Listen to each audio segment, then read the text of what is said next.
from the opposition benches and listen to what the Commissioner is saying, and that is something in which we believe Canadians will give attention to, because we recognize the wonderful work that's being done for Canada's middle class. Thank you, Mr. Speaker.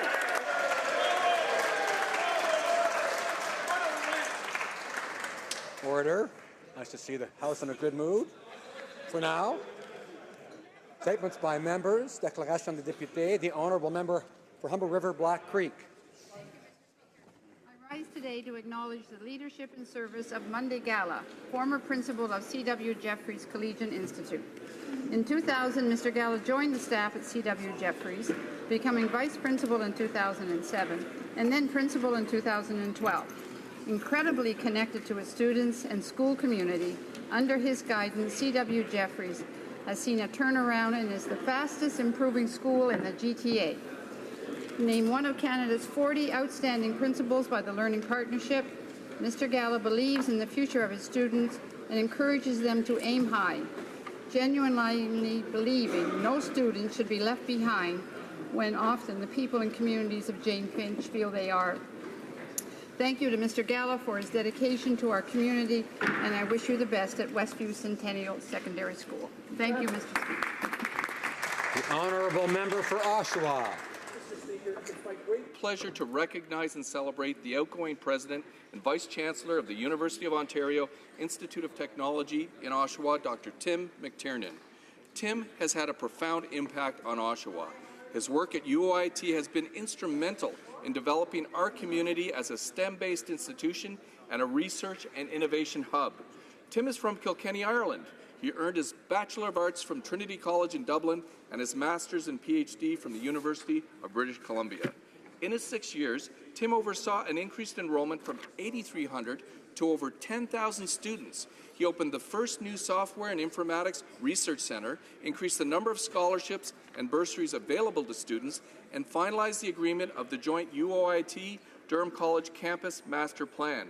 The impact of these projects, Mr. Speaker, will be felt in our community for generations. Because of Tim, Oshawa students will be focused with the skills they need to innovate and compete in a globalized environment. Thank you, Tim, for all the great work you've done. Admirat, good luck. The honourable member for Coquitlam, Port Coquitlam. Mr. Speaker, this weekend, Baha'is in Coquitlam and Port Coquitlam celebrated the 200th anniversary of the birth of Baha'u'llah, the prophet founder of the Baha'i faith. Unity of humanity and world peace are among the main principles of the Baha'i faith. These values are of utmost importance. As Baha'u'llah said, the earth is but one country, and mankind its citizens. These values are of the utmost importance to the whole world, and certainly to Canada. More than a century and a half ago, the Baha'i faith has spread around the globe.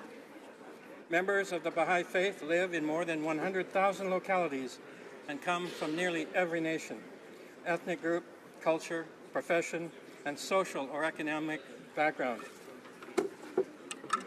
Baha'is believe the crucial need facing humanity is to find a unifying vision of the nature and purpose of life and of the future of society. Mr. Speaker, please join me in celebrating the birth of Baha'u'llah and his mission. Here, here. The honourable member for Saskatoon West. Thank you, Mr. Speaker. At the Wichita Aboriginal Conference in Saskatoon, I had the honour of attending a presentation by Dr. Jairus Swidovich. Jairus is a member of Yellow Quill First Nation and is the first self-identified Indigenous doctor of pharmacy in Canada. But after joining the profession, Jairus witnessed over and over again the systemic racism faced by Indigenous people accessing these services. So, Dr. Swidovich decided to change the way pharmacists practiced and were trained in Canada. He gave up a professional salary, took a teaching position at the University of Saskatchewan, and did just that. He created the Indigenous Learning Outcomes for Entry to Practice for pharmacy programs in Canada. In 2017, his work was included as learning outcomes by the Association of Faculties of Pharmacy of Canada for first-degree pharmacy programs.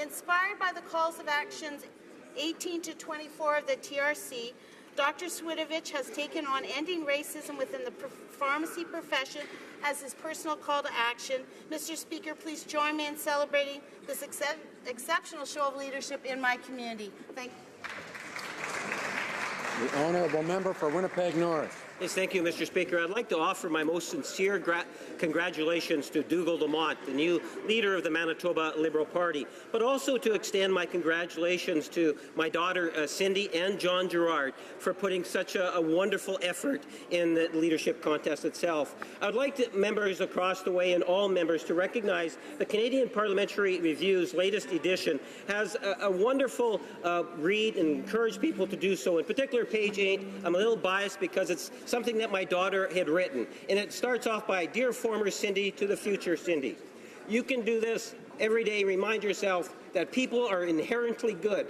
And in this job, you have the opportunity to change lives for the better. Don't be discouraged by negativity, bad articles, and feeling pushed outside your comfort zone. Stay determined, remain honest, and always fight for your constituents.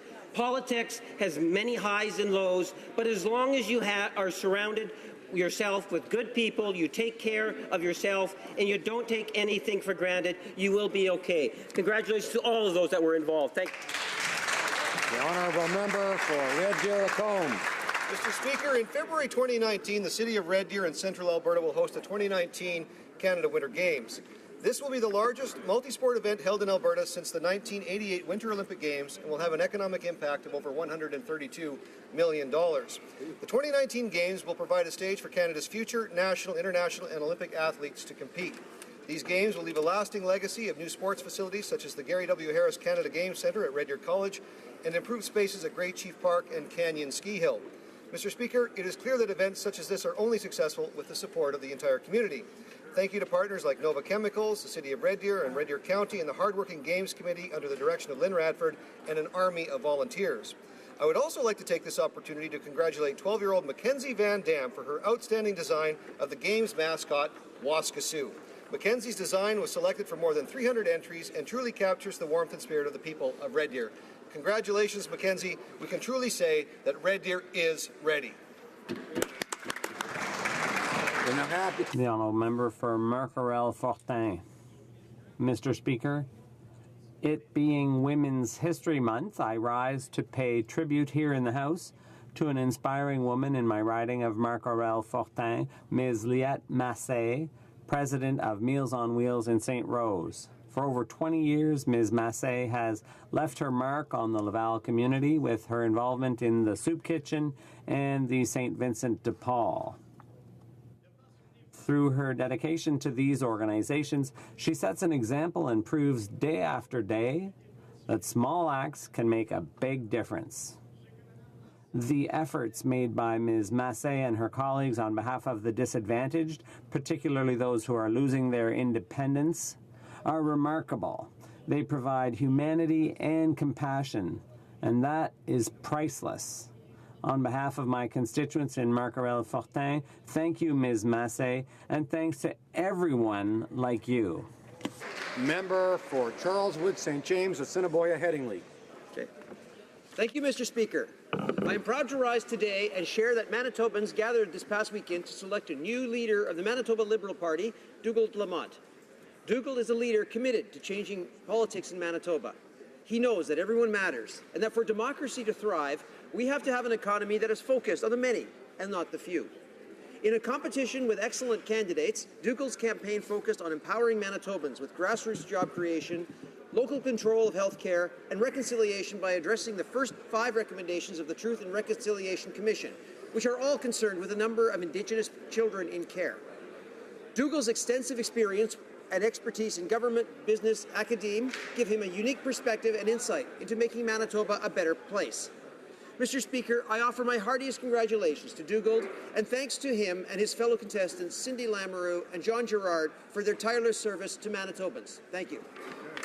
The honourable member for Sherwood Park, Fort Saskatchewan. Mr. Speaker, the appointment of Robert Mugabe as a WHO Goodwill Ambassador was the extreme height of stupidity. Goodwill and Robert Mugabe don't belong in the same sentence. His government brutalizes its own people and has done severe damage to the country's economic and social infrastructure. Mercifully, this appointment has now been rescinded, but questions remain about how anyone could have thought this was a good idea in the first place. This event provides an opportunity to highlight human rights abuses in Zimbabwe, and we must also take this occasion to demand greater accountability from international institutions, accountability to suffering people around the world, and accountability to the lofty principles of the Universal Declaration of Human Rights. Current members of the UN Human Rights Council include Pakistan, Qatar, Cuba, Saudi Arabia, Venezuela, and China. The UN Women's Executive Board includes many of the same countries, with the notable addition of Iran. Canada must demand accountability and reform from international organizations and an end to the absurd spectacle of obviously unfit leadership in key areas. As long as autocrats and abusers run UN human rights bodies, and as long as Robert Mugabe continues to terrorize his own people, the work is far from done. The honourable member for Laurentides-Labelle.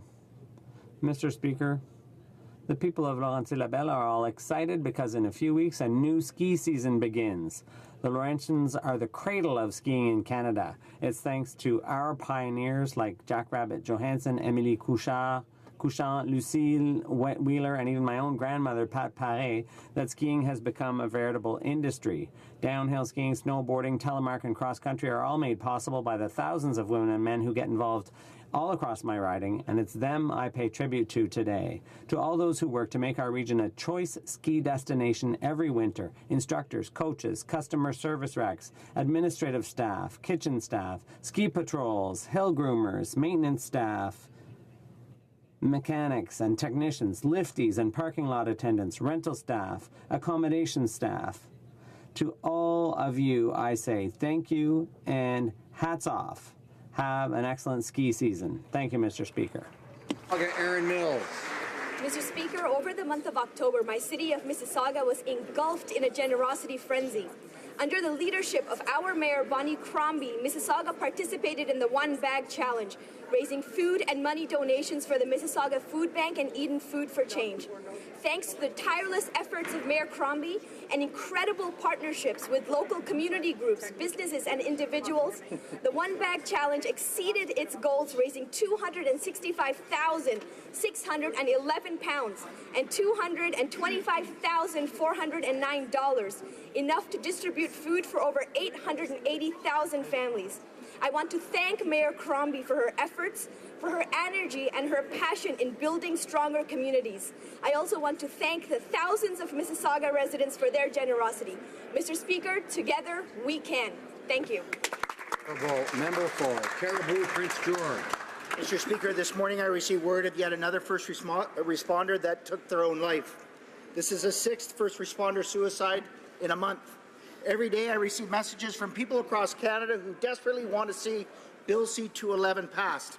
129 days, 8 paramedics, 6 firefighters, 8 police officers, 3 correctional officers, 4 military officers, 29 lives lost unnecessarily. Men and women of service who we've lost since C-211 passed in this House this past June. They were someone's father, mother, sister, brother, son, and daughter. They all wanted to make their community and country a better place. They served your family, Mr. Speaker, and they served mine. 129 days since we stood together and sent the message that we were fighting for those who fight for us. To our colleagues in the Senate and those in this House that influence them, I urge you to put aside partisan politics and let's get to work passing Bill C-211. Lives are depending on it. Honourable member for West Vancouver, Sunshine Coast, Sea to Sky Country. Mr. Speaker, as chair of the All-Party Juvenile Diabetes Caucus, I have the privilege of working closely with JDRF, Diabetes Canada, their volunteers and constituents. This government recognizes the impact that diabetes has on the lives and health of Canadians. In 2016, our All-Party Caucus worked with JDRF and the Canadian Institute of Health Research to jointly fund the historic $30 million partnership to defeat diabetes. Recently, a serious problem has arisen with the disability tax credit. It is critical to understand that for this government, there has been absolutely no change to the decision-making process. Rather, nurses who were cut by the Conservative government have created problems for all disability tax credit claims. Our Minister of National Revenue will address this problem with the full support of the All-Party Juvenile Diabetes Caucus. Thank you. Honourable member for Hamilton Mountain. Mr. Speaker, for 2 years I have called on this Liberal government to keep their election promise to improve the retirement security of Canadians. Unfortunately, the government has failed to respond. Now the government wants to wage a war on the secure defined benefit plans which many Canadian workers depend on in their retirement. Bill C-27 makes it easier for companies to convert their defined benefit plans to target benefit plans. Employers will benefit by facing much less risk. Employees will be given all the risk. Gone are the days when a person can look forward to retiring with a pension that allows them to live with the dignity they deserve. The finance minister company will make millions off of C-27. In fact, the value of his stock went up almost $2 million in the 5 days after he introduced the new legislation. That's more than Canadians make in a lifetime. Is this a conflict of interest? Canadians certainly think so. Do the right thing for Canadian workers and withdraw Bill C-27 immediately. Honourable member for Selkirk, Interlake, Eastman. Mr. Speaker, 3 years ago today, Corporal Nathan Cirillo of the Argyll and Sutherland Highlanders was gunned down while guarding the tomb of the unknown soldier. He was a proud soldier who loved his country, his family, and his dogs. Just 48 hours prior to that, Warrant Officer Patrice Vincent was killed when the terrorist turned his vehicle into a weapon in St. John-sur-Lachelot. Warrant Officer Vincent was looking forward to a quiet retirement after 28 years in the armed forces. These members of the Canadian Armed Forces were specifically targeted because of their service to their country. As we honor the memory of these two brave soldiers, we are reminded that Canada is not immune from the threat of jihadi terrorism. Many parliamentarians, myself included, remember the terror that filled these halls only 3 years ago. We are forever grateful for the quick and courageous response by the parliamentary security officers, the RCMP, and Ottawa Police. Less than 24 hours after the attack, Parliament returned to work. Our determination was only strengthened that day. Terrorism will not stop the work we do. It will not shake our democratic institutions, nor will it intimidate us as Canadians.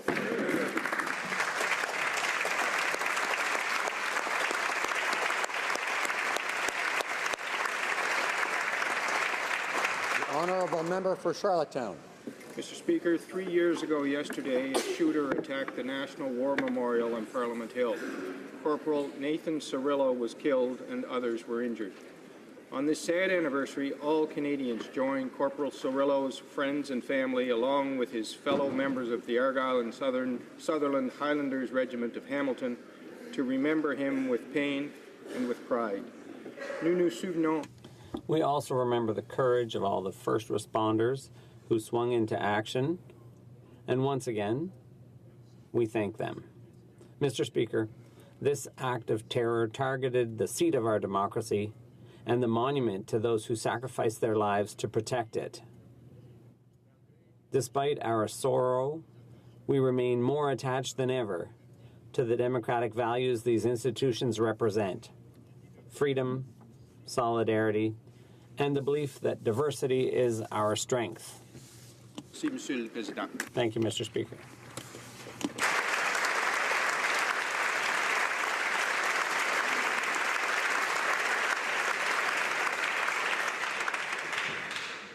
I now invite the House to rise and observe a moment of silence for the anniversary of the deaths of Warrant Officer Patrice Vincent and Corporal Nathan Cirillo in October 2014.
Thank you. Oral questions, questions orales. The honourable member for Carleton.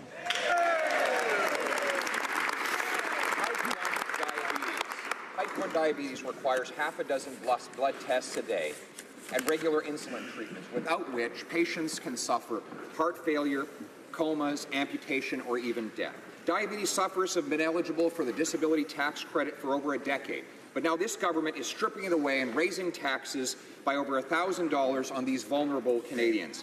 Why did this finance minister use a loophole to make $65,000 a month from a company he regulates while targeting vulnerable disabled Canadians with a tax increase? The Honourable Minister of National Revenue. Committed to ensuring that all Canadians have access to the credits and benefits to which they are entitled. I understand the concern of the diabetes groups. The father of my children passed away from diabetes complications. The CRA is hiring nurses to access DTC application in the first step of the process. I have asked the agency to improve its data collection for the DTC in order to better understand the portrait of claims and the decision-making process of the agency. The honourable member for Carleton. The Minister of Finance introduced a bill allowing his family business to make millions of dollars setting up targeted benefit pension plans. As a $20 million shareholder in that company, the finance minister stood to profit from his own bill. He used public powers for his private profit. Did the finance minister have the permission of the ethics commissioner to introduce a law that would profit his own company? Honourable Minister of Finance. Mr. Speaker, I know the members opposite are going to continue to focus on my personal finances. I'm going to continue to focus on the finances of Canadians and of Canadian families. And that work that we've been doing is making an enormous difference for Canadian families. We've seen over the last quarter 4.5% growth, hugely important for families. More importantly, what we've seen is over the last year, 400,000 new jobs. Canadians care about an economy that works for them and their families. We're going to stay focused on that. The honourable member for Carleton. Order. Mr. Speaker, the reality is that this minister keeps blaming the ethics commissioner for his own actions. But wait, this minister committed to that same commissioner in writing to abstain from matters related to Morneau Chappelle. So again, did the finance minister get written permission to introduce Bill C-27, a bill that profited him and his family business? Honourable Minister of Finance. Mr. Speaker, again, while others might want to focus on something different, I want to focus on Canadians. Since the question is directly related to pensions and Canadian success in retiring, what I would like to talk about is how well we've done in helping Canadians to retire. We enhanced the Canada Pension Plan, importantly for future generations. For current generations, we augmented the Guaranteed Income Supplement, helping 900,000 seniors. And in future, Canadians can take the old age security at age 65, so they can actually have a dignified retirement. We're going to continue to focus on how we can help Canadians to retire. That's important to all of us. The honourable member for Louis Saint Laurent.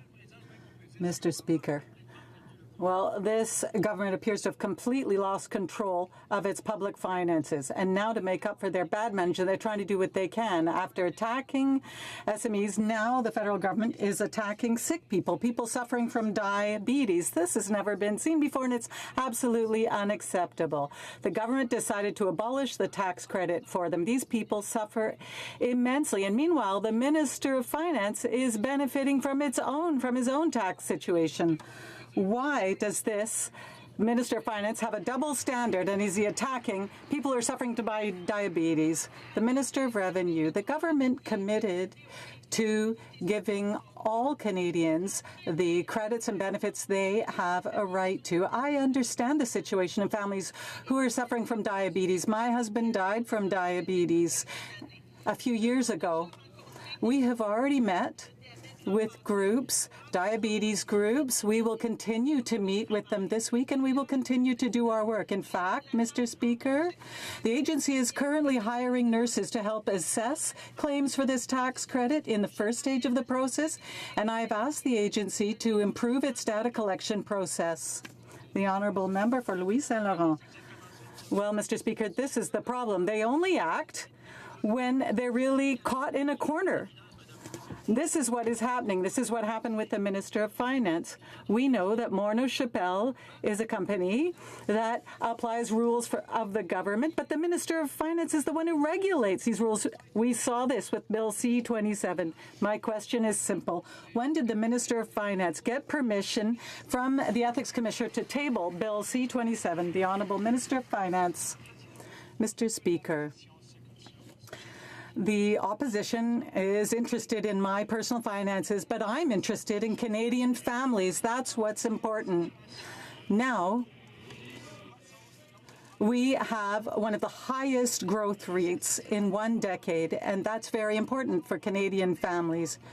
Over the past year, we've created more than 400,000 jobs. This is very good for Canadian families. The honourable member for Rimouski, Nejat, Témiscouata, Les Basques. Mr. Speaker, I teach my children how to take responsibility for their behaviour, and I'm happy to talk to the minister about this. Last week, he tried to avoid answering questions, but he had to change course and decide to put his assets in a blind trust. But rather than acknowledge that he hadn't acted sensibly, he said that this is simply a distraction. This government promised Canadians that it would set higher ethical standards. And so my question is simple. Where are those higher standards? The Honourable Minister of Finance. Mr. Speaker, what's most important is Canadian families. We have to improve their situation. And fortunately, under our policies, we are in a better situation. We now have the highest growth rate, economic growth rate of all G7 countries. This is a very good situation for Canadian families. It puts more money in their pockets. It helps families and it helps our economy. This will continue to be our priority. Thank you, Mr. Speaker. The honourable member for Témiscouata, Les Basques. To be responsible for their actions. I certainly won't trust the finance minister to tell them to take the responsibility. He doesn't take his responsibility. The fact is, the minister led everyone to believe that he placed his interest in the blind trust. That's what the media were told. That's what Morneau Chappelle was told. That's what his own colleagues, including the member for Spadina Fort York, was told. Most importantly, Canadians believed it. What is it going to take for the finance minister to finally admit that they've done something wrong? Honourable Minister of Finance. Mr. Speaker, all of us on this side of the House are living up to the highest standards of integrity asked of us of our Prime Minister. I'll continue to do so. I also make sure that I focus on the goals that we have. We continue to work to make sure that families in Canada do well, that the middle class does well. We know that investing in middle-class Canadians helps them to have more money in their pockets, helps them to spend more in their families, and helps our economy to do well. That virtuous circle is what we're focused on, and we know that the long term is much better for our economy and for our country.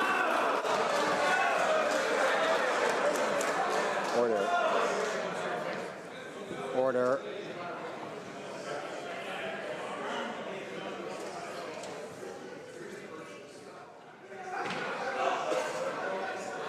Order. Young member for Carleton will come to order. The honourable member for Rosemont-la-Petite-Patrie. Good Liberal can never admit he's wrong. I'm sure that the finance minister desperately wants to change the channel, and he will try again tomorrow with the economic update. But he has broken any trust that Canadians could have had in him. It's crystal clear. He tabled legislation that could benefit his company and himself directly. He didn't put his assets in a blind trust. Was he so blind that he couldn't see the conflict of interest of his own conduct? The Honourable Minister of Finance. Mr. Speaker, I appreciate the member opposite talking about the financial statement that we're going to give to Canadians tomorrow. It's important for us to report on the kind of progress that we've made. A couple of years ago, we told Canadians that we would invest in middle-class families. We told them that we'd lower their taxes. We told them that we would increase their Canada Child benefits. And what we've seen is that, in fact, Canadian families are better off and our economy's better off. The best growth in a decade, the most new jobs in a decade. This is really important, and that's what we're focused on. I'm looking forward to talking more about that tomorrow. Honourable Member for Rosemont, La Petite Patrie. Oh, well, maybe we should give him a remote because he really is trying to change the channel. He's cleaning off his rose-colored glasses, getting ready for his economic update, but he still has some explaining to do. He has millions of shares in Morneau Shepell. He implied 2 years ago that he would put this in a blind trust, but he did not do that. He tabled a bill that could directly benefit his company, including, therefore, himself. The question is simple. How much money has he made with Shepell since he was the Minister of Finance? Mr. Speaker, I know that the opposition wants to talk about my personal finances, but I want to talk about the finances of Canadians. That's what's so important for me. It was our goal to do this from the beginning. We will be continuing with our policy. We will continue with our improvements to the situation of Canadian families. We will have more to say tomorrow, but what I can say today is that we are in a very good situation for our economy and for Canadian families. Lakeland. Speaker, there's nothing virtuous about a circle where the finance minister uses his power to make decisions to benefit himself and his company. Of Morneau Shepell, he said, quote, "We need legislation enabling targeted benefit plans." Then, once he became finance minister, he introduced that very legislation. And the finance minister has been receiving roughly $65,000 a month from Morneau Shepell the entire time. That's an obvious conflict. Did the finance minister recuse himself from all discussions about Bill C-27? Honourable Minister of Finance. Mr. Speaker, while the opposition obsesses about my personal finance, I'm going to continue to focus on what's going on for Canadians. That's what we really care about. What we are talking about is how the economy actually works. We know that by investing in Canadian families, by giving Canadian families more money for whether it's healthier food or books for their kids, that they actually could put money into the economy. And what that does is that improves our economy, helping those families not only today, but tomorrow. So we will continue with our program, a program that's working. Here, here. Order. The honourable member for Lakeland. Mr. Speaker, last October, when the current finance minister himself introduced Bill C-27, which will set up the same targeted benefit plans that he had called for as executive chief chair of Morneau Shepell.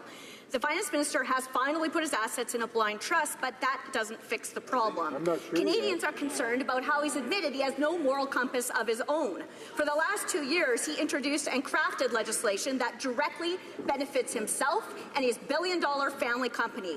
Why didn't the finance minister recuse himself from all discussions about Bill C-27? Honourable Minister of Finance. Mr. Speaker, I know the members opposite will look for specific examples about me, but maybe I can provide some examples for Canadians. The example of old age security, making sure that people can get their old age security at age 65. The example of the guaranteed income supplement, increasing it so Canadian seniors can be in a better situation.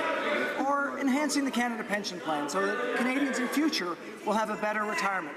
These are the sorts of retirement actions that we're taking to make sure that Canadians can do well today and tomorrow, that they'll have a dignified retirement. That's our goal, and we're going to stick with it. The Honourable Member for Beauce. Mr. Speaker, in 2013, the current Minister of Finance was a senior executive with his own company, Morneau Shepell. At the time, he was talking about the necessity to table legislation in Canada that would change benefit plans, private benefit plans, and that's what he did as soon as he was elected. He continues to receive money from Morneau Shepell. He has put himself in a conflict of interest situation, and my question is simple. Has he asked the Commissioner Ethics whether or not his behavior follows all those ethic rules? The Honourable the Minister of Finance. Mr. Speaker, The opposition continues to talk about my personal finance, but I am going to continue to talk about retirement for Canadians. For example, that is an important issue. As I said, it's very important for them to be in a better situation, to have better GIS and better old age security. So it's very important that they be able to retire at age 65 with old age security. We have improved the retirement programs for Canadians. We think that's very important. We take retirement very seriously for Canadians. The Honourable Member for Beauce. Mr. Speaker, we have questions about the conflict of interest of the Minister of Finance. He has tabled a bill that he will benefit from. He told Canadians he would put his assets in a blind trust. He did not do that. There is loads of conflict of interest here. Did the Minister of Finance recuse himself from all discussions, especially those discussions involving Bill C-27? Yes or no? The Honourable Minister of Finance. Mr. Speaker, I know that it is very important in this House to not be in a conflict of interest situation. That's what I have done. And in the future, what will be most important for us will be to focus on how we can improve the situations of Canadian families throughout the country. That is our goal.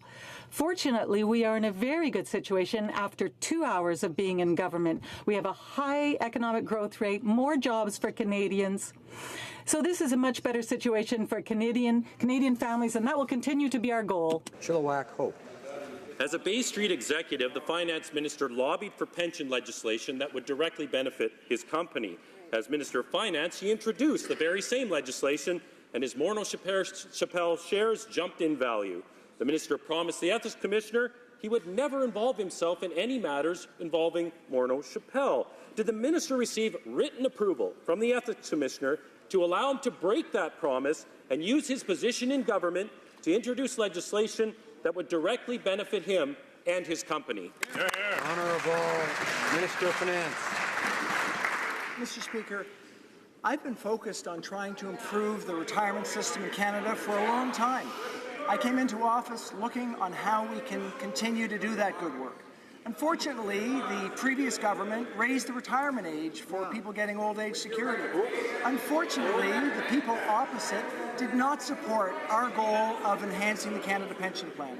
Well, I'm so proud, Mr. Speaker, that we've come into office and actually worked on how we can improve the retirement outcomes for Canadians by making sure that we have a situation where people can retire at age 65, where those who need it have an increased guaranteed income supplement. The Honourable Member for Chilliwack Hope. The finance minister introduced pension legislation that directly benefited his own company. It's very telling that not a single Liberal thought that the finance minister introducing the very legislation he had lobbied for as chairman of Morneau-Chapelle could present a bit of an ethics problem. Right. Did the finance minister receive written approval from the ethics commissioner to allow him to introduce pension legislation that he would personally profit from? Or does the finance minister, like the prime minister, believe that the ethics rules don't apply to Liberals like him? Right. The Honourable Minister of Finance. Mr. Speaker, I will continue to work up to the highest standards of integrity in this House.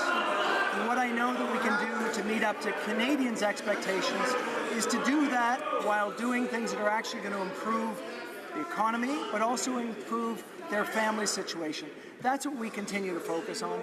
The good news for Canadians is the people they voted for put in place programs that have actually made a real difference for them and their families. More money, which means they can spend more, which has helped our economy to grow. The good news tomorrow will be able to show Canadians how well that's gone and our program for the future. The Honourable Member for Hamilton Mountain. Mr. Speaker, it's simple. The finance minister still owns 1 million shares in Morneau-Chapelle, a company that will directly profit by the passing of his Bill C-27. This is a major conflict of interest. Also, the government could have prevented the devastating effects of the Sears bankruptcy by simply changing Canada's bankruptcy and insolvency laws. But in true fashion, they continue to protect their rich corporate friends instead of protecting the pensions and benefits of middle-class Canadians. When will the finance minister stop his attack on workers' pension, abandon C-27, and protect workers? Honourable Honourable Minister of Economic Development. Mr. Speaker, we've risen on this situation several times in the House and expressed our deep concern for the Sears workers, their families, and the many communities that have been impacted. That is why, as a government, we're working with Sears representatives to see them through this difficult time and provide assistance. Service Canada, for example, has been meeting with representatives of Sears Canada and have held over 80 sessions have been delivered and to engage with them, Mr. Speaker. With respect to the CCAA process, Mr. Speaker, that's before the courts the matter is, and we're monitoring the situation and will continue to work with the workers and their families. Honourable Member for Timmins, James Bay. Mr. Speaker, in Timmins, North Bay, Sudbury, Thunder Bay, the pension savings of Sears workers are on the line as the hedge fund creditors move in. And this kind of pension theft is not only legal in Canada, they get paid bonuses for doing it. Now, our finance minister said he's set up a virtuous circle. It works like this.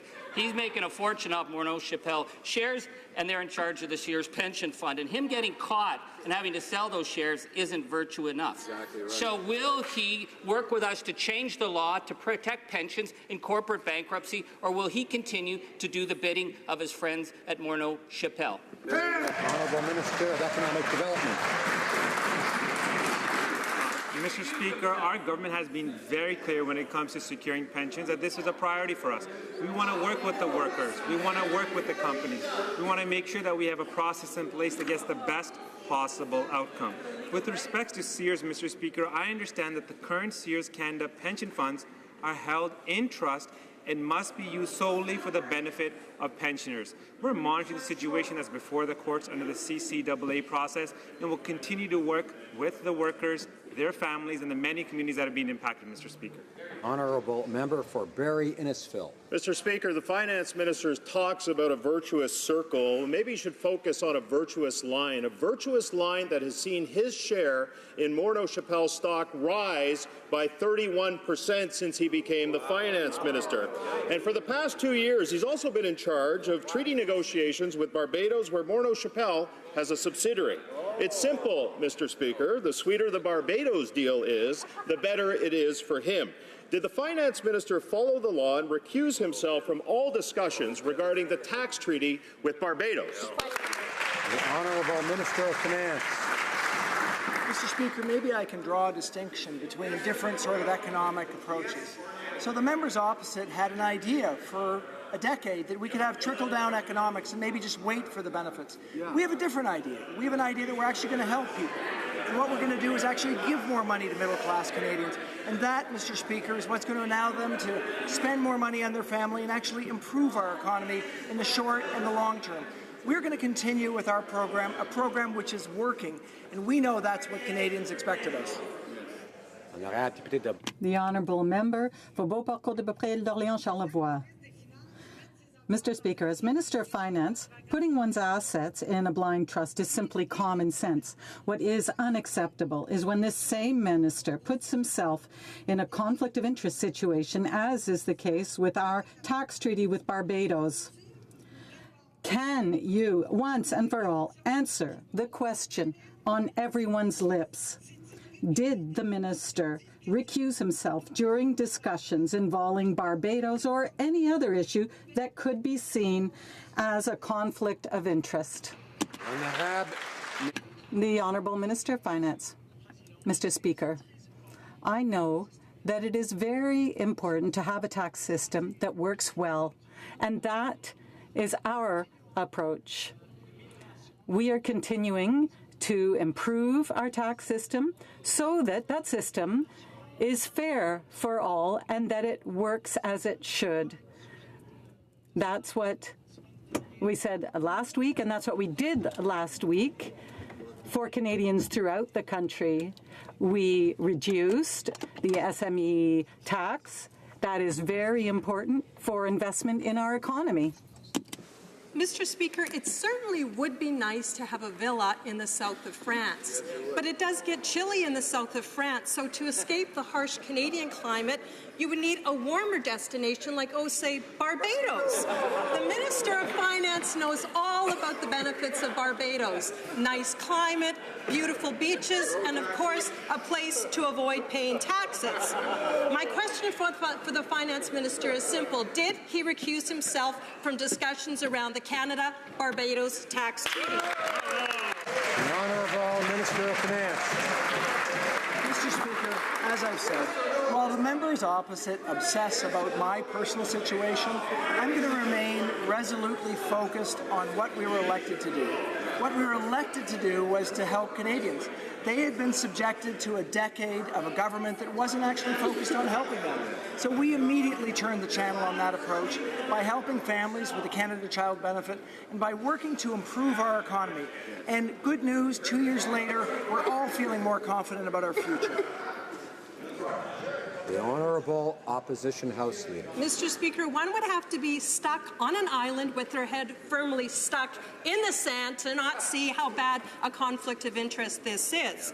Morneau Chappelle set up an office in Barbados to avoid taxes. The Finance Minister owns and controls shares in Morneau Chappelle, while at the same time being responsible for regulating a tax treaty with Barbados, which was benefiting him directly. Again, we ask a simple question. Did the Minister of Finance recuse himself from any discussions around the Canada-Barbados tax treaty? The Honourable Minister of Finance. Mr. Speaker, as often as the members opposite want to focus on my personal situation, I'm going to come back to them and tell them how well the economy is doing for Canadians. Because we know that that's what we're here to do. We know that the actions we've taken, the middle-class tax cut, the Canada Child Benefit, we know they've helped families.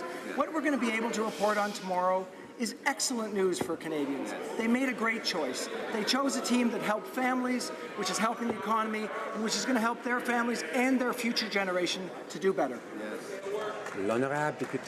The Honourable Member for Abitibi-Témiscamingue.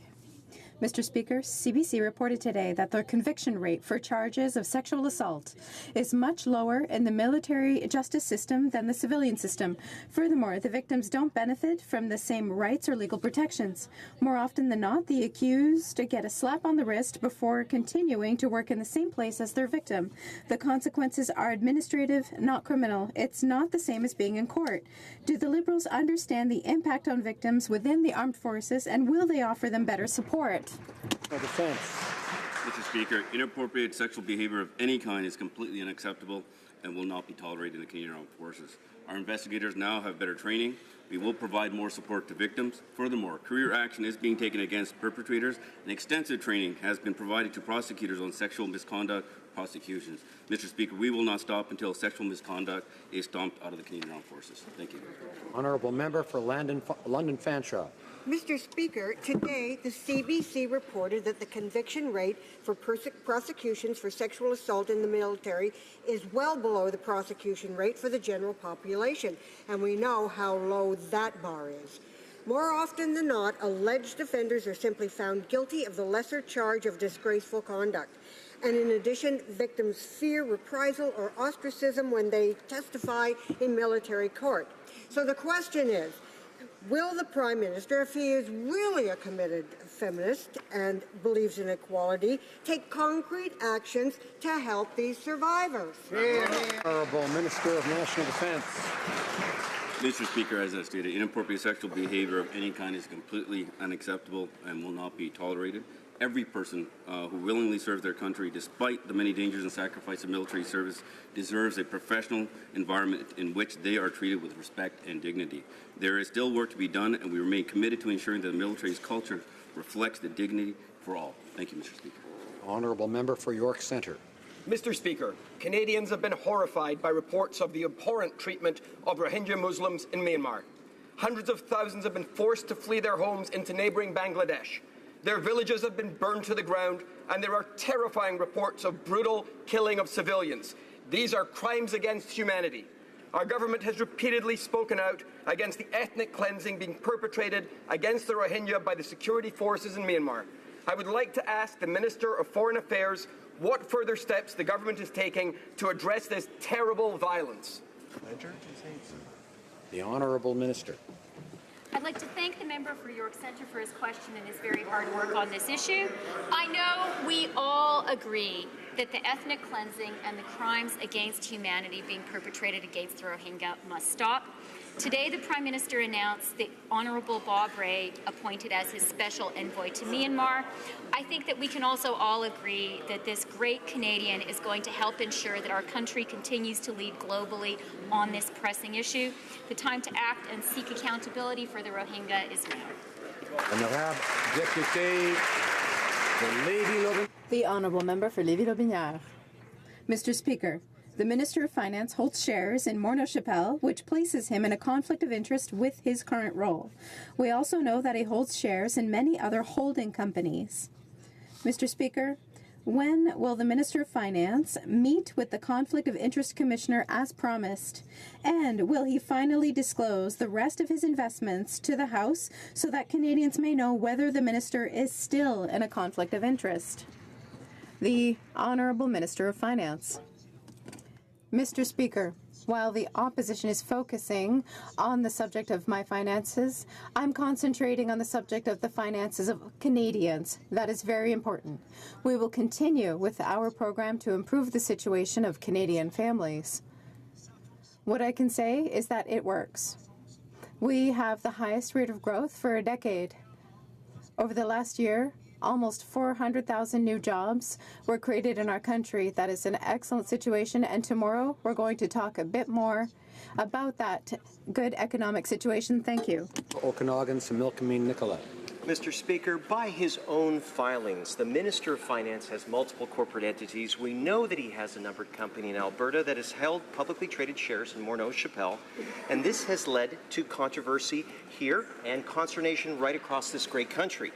Now, the minister must recognize this ongoing controversy impairs his ability to carry out his office and undermines Canadians' fundamental trust in our system of public disclosure. As this very same situation might exist with his other corporate holdings, why not clear the air? Simply disclose all of his investments in these companies. Mr. Speaker, will he do so? Honourable Minister of Finance. Mr. Speaker, I will continue to live up to the highest standards of integrity. I know that that's important for Canadians to have confidence. I know what's most important for Canadians to have confidence is for them to see that they're in a good economic situation, for them to see that they have the ability to invest in themselves and their families for today and for tomorrow. So the programs we've put in place, which have helped families, the Canada Child Benefit, a reduction in taxes for middle-class families, they are working. Our economy is doing well. We have more jobs. That's the kind of confidence that we need to keep focused on for the future. Honourable Member for St. Albert, Edmonton. Mr. Speaker, the Minister of Finance can't be trusted. For 2 years, he misled Canadians into believing that he had placed millions of dollars of shares in Morneau Shepell into a blind trust. He didn't. Instead, he made millions off a company that he regulates as finance minister. So, in light of that record of deception, why should Canadians believe the minister when he says he's not hiding other conflicts of interest in 8 numbered companies that he owns? Good question. Honourable Minister of Finance. Mr. Speaker, as I've said, while the members opposite may obsess over my personal situation, I think what Canadians expect us to do is to continue to focus on their situation. And the really good news is that our work on behalf of Canadians is having the kind of impact that Canadians expected it to have, that we expected it to have. So the kind of growth we're seeing, growth that we didn't see in the years before we came into office, is really making a big difference for Canadian families with new jobs, more money for them to invest in their family, and a better future for all of us. Honourable Member for St. Albert, Edmonton. Mr. Speaker, the Minister of Finance hid $20 million of Morneau Shepell shares until he got caught. He hid from Canadians his private offshore company in France until he got caught. And now the minister is trying to hide his investments in 8 numbered companies. If the minister really has nothing to hide, then why won't he disclose his investments? Maintenant.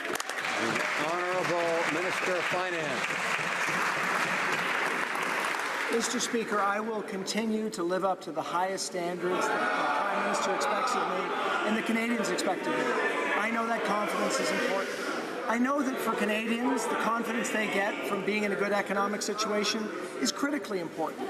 So the good news is that we're going to be able to announce tomorrow a very positive economic update.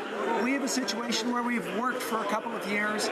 We know there's much more work to be done, but that interim report card is going to be so important for Canadians to have confidence in their future and the future of their family. The honourable member for Edmonton Strathcona. Mr. Speaker, since May this year, the European Union has been granting visa-free access for Ukrainians to the EU, yet Canada continues to reject large numbers of visa requests by Ukrainians. The reasons for the high rejection rate are unclear, since the government has lauded its trade agreement with Ukraine. Granting visa-free access would promote trade between our nations and expand opportunities for supporting democratic reform in Ukraine. Will this government immediately take measures to implement visa-free access to Canada for Ukrainians? Honourable Minister of Immigration. Our government values our relationship with Ukraine. I want to inform the honourable member that the visa policy decisions are based on a holistic assessment of risks and benefits. Our evaluation concludes that Ukraine, just like any other countries, must secure travel documents, manage their borders effectively, and cooperate well with internationally on migration and security matters. We're working closely with Ukraine. I've met the Ukrainian ambassador, and I continue to proactively engage them in terms of what it would require to move ahead on the visa issue. The honourable member for Sherbrooke. Mr. Speaker, the problems caused by the Phoenix payroll system continue to haunt hundreds of employees and even their families. In Sherbrooke, a brother and sister who are students have lived with the consequences of Phoenix every day since the passing of their father, who was a public servant. For more than a year, Mr. Fortin's children and their notary are struggling with problems caused by Phoenix, which are preventing them from finalizing the succession and dealing with their grief. It is completely unacceptable that families who find themselves in this type of situation because of the federal government and its incompetence. How much more time do Mr. Fortin's children have to wait before being able to finalize their father's succession and finally being able to move on? I call upon the compassion of the minister. Honourable Minister of Public Services and Procurement. Mr. Speaker, our thoughts are with that family and our priorities to reduce these types of problems as quickly as possible. These problems cause real difficulties for many public servants and their families. They should not have to be dealing with such a situation. Mr. Speaker, we will leave nothing to chance. Key Ridge. Mr. Speaker, this Liberal government thinks that small business owners, retail employees, and now people living with type 1 diabetes aren't paying their fair share of taxes, while the finance minister uses complex corporate structures to dodge conflict of interest disclosures and presumably to reduce his own taxes. Do the Liberals really think that people living with type 1 diabetes who have been certified by a physician for the disability tax credit aren't paying their fair share? Honourable Minister of National Revenue. Mr. Speaker, our government has committed to allowing all Canadians to access to the credits and benefits they are entitled to. I would remind everyone that I understand very well what groups can experience when they are dealing with an illness like diabetes. The father of my two sons died of diabetes some years ago. I can also tell you that the agency is hiring nurses to evaluate credit applications during processing, and I've also asked the agency to improve data collection regarding credits in order to better understand applications and the decision-making process at the agency. The Honourable Member for Bellechasse, Les Etchemins-Lévis. Mr. Speaker, as they are sinking into conflict of interest, we know that the Minister of Finance was going to tax the employee discounts of employees everywhere, and is now attacking people in need who suffer from diabetes. Over several months, thousands of people with diabetes were denied a $1,500 benefit they received. Previously, when the minister was asked about this decision, does the Minister of Finance want to improve things for the middle class or just tax it into annihilation? I will remind you that the government has committed to allowing all Canadians to access the credits and benefits they are entitled to. I'll remind my colleague on the other side that is their government that cut services to the Canada Revenue Agency, and currently the agency is hiring nurses in order to evaluate applications for this credit during the first step of the process. Honourable Member for Niagara West. Yes, and it's your government that's cutting services to most vulnerable people with disabilities. Shameful. Liberals are denying the access to disability tax credit. The honourable member is an experienced member and knows he must direct his comments to the chair, and I'd ask him to do so. Sure, okay. Through you to the minister. Liberals are denying access to the disability tax credit to those with diabetes under the age of 18. First, they attack farmers and small business owners, and then, of course, employees with youth discounts, and now they're targeting those with diabetes. When Jim Flaherty was finance minister, these children would never have been cut off from disability credits. Conservatives care about young Canadians. Why do Liberals see diabetic children and their families as tax targets? The Honourable Minister of National Revenue.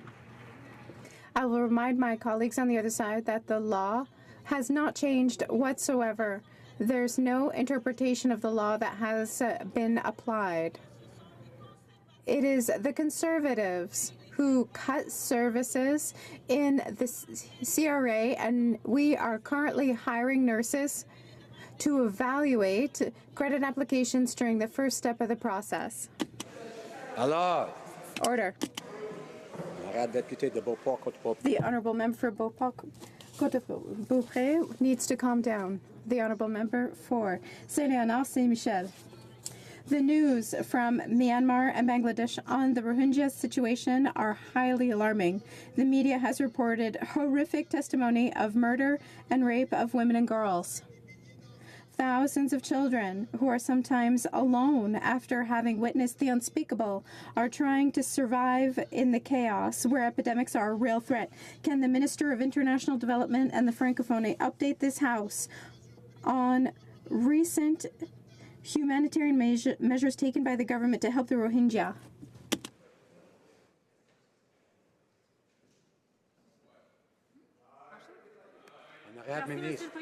The Honourable Minister. I would like to thank my colleague for Saint-Léonard Saint-Michel for his question. We are all deeply concerned by the humanitarian situation in Myanmar. There are now 900,000 refugees in Bangladesh. That is why this morning I announced additional help of $12 million for a total of $25 million of humanitarian assistance in the region for this year. This help will be granted to our trusted partners to save lives, meet essential needs, meet the needs of women, and to protect children. Thank you. That's London. Mr. Speaker, kids hockey and soccer, piano and singing lessons, college and university tuition, textbooks, bus passes and Uber. What do these things have in common? The Liberals have raised taxes on all of them. Will the Finance Minister advise Canadian families how much money he's taken from hardworking families by increasing all of these taxes? The Honourable Minister of Finance. Mr. Speaker, I'd like to thank the member opposite for providing me an opportunity to talk about what we've done for Canadians. We've lowered taxes on middle-class Canadians, $540 per family, $330 per individual.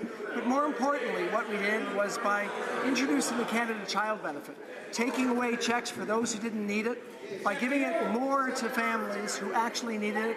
We've given, on average, including all those issues that we just heard brought up, $2,300 more per family after tax. It's a very good situation for Canadian families, which has led to a better economic outcome for our country. The Honourable Member for Salaberry-Sur-Roi.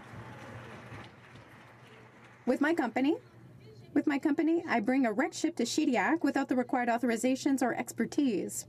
After public pressure, I sell the wreck to a dubious company and keep making money. For 6 years, the government has done nothing or almost nothing, and the wreck is about to fall apart. Would the Minister of Fisheries and Oceans give me $19 million to secure and dismantle a wreck that I dragged into his riding? If not, why is he playing this trick on the citizens of Beauharnois with the Catherine spirit by giving a contract to the company that put it there? Does this uphold the principle of polluter pays? The Honourable Minister of Transportation. Thank you, Mr. Speaker. This gives me the opportunity to say that our government is determined to protect the health and safety of Canadians and our waters. We are taking necessary steps to make sure that the Catherine spirit is moved safely and effectively, which the previous government did not do.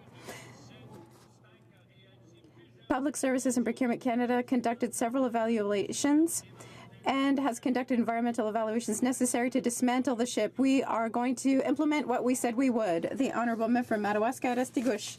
Mr. Speaker, we all know that Canada's farmers are essential to the vitality of our rural regions and that they make a major contribution to our national economy. Is to focus on agriculture, investing $100 million in agricultural science, improving the transportation system for our grain farmers, and setting a target of $75 billion in exports by 2025. Could the Minister of Agriculture please also update this House on Canada's agricultural policy framework for the next 5 years? Honourable Minister. Mr. Speaker, I thank my honourable colleague for the question, and I was proud to stand with my provincial and territorial colleagues to sign the Canadian Agricultural Partnership.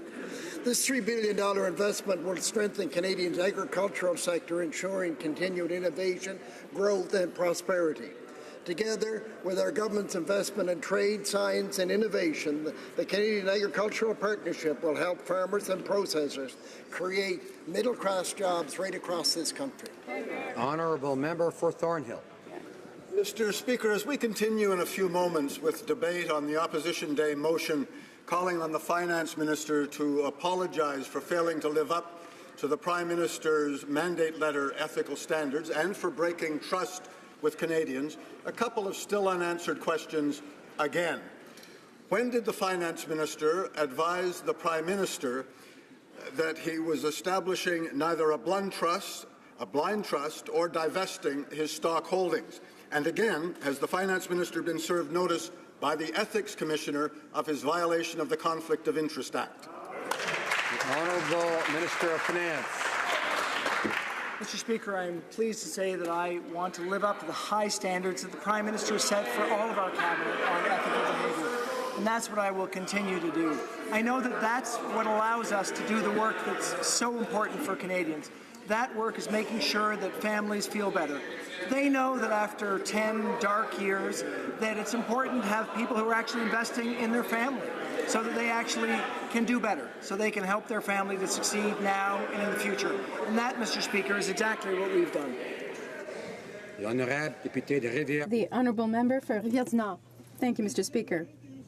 On September 21st, this House unanimously passed a motion that confirmed Quebec's right to debate and legislate any matter under its jurisdiction.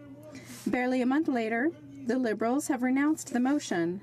It never fails. As soon as Quebec works on religious neutrality, Ottawa freaks out. Will the Prime Minister confirm today that he recognizes that the religious neutrality of the State of Quebec is under the jurisdiction of the State of Quebec, not Ottawa? The Honourable Minister of Canadian Heritage. Diversity is our strength. That is why Canadians expect us to defend the Charter of Rights and Freedoms, and we will always do so.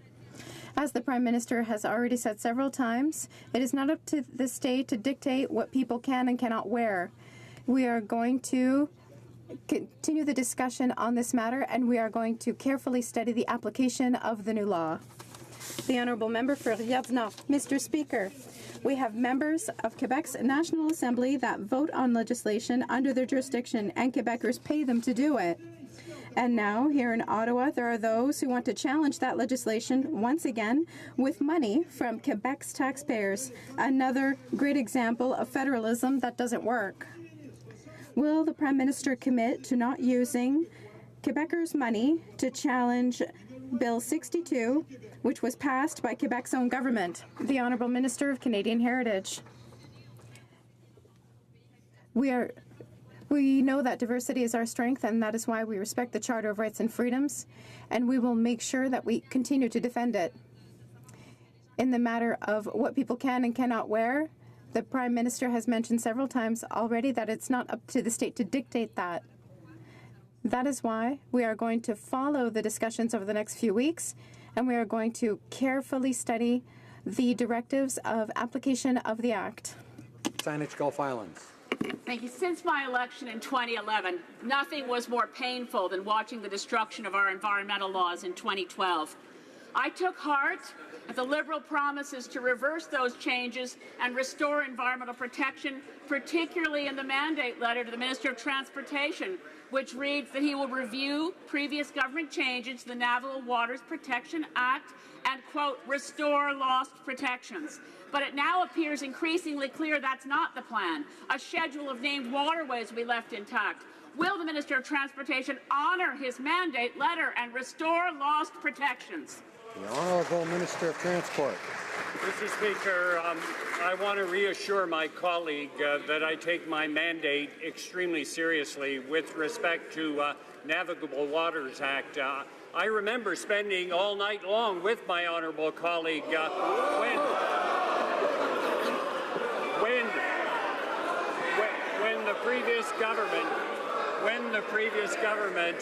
when the previous government gutted the Navigation Protection Act. Mr. Speaker, we will go beyond recovering many of the things that were lost in the last act. We're going to ensure greater transparency, and we're going to make sure. I would encourage members to be careful in their wording. The Honourable Member for Saanich Gulf Islands is rising on a point of order. I would like to thank the Honourable Minister of Transportation and ask for some maturity from some members in this place. 24 hours of non-stop voting was a principled stand and should not be the source of schoolyard bullying.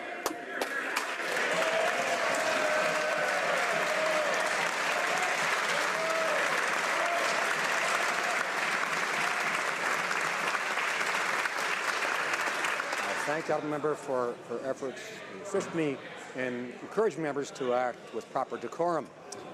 Tabling of documents.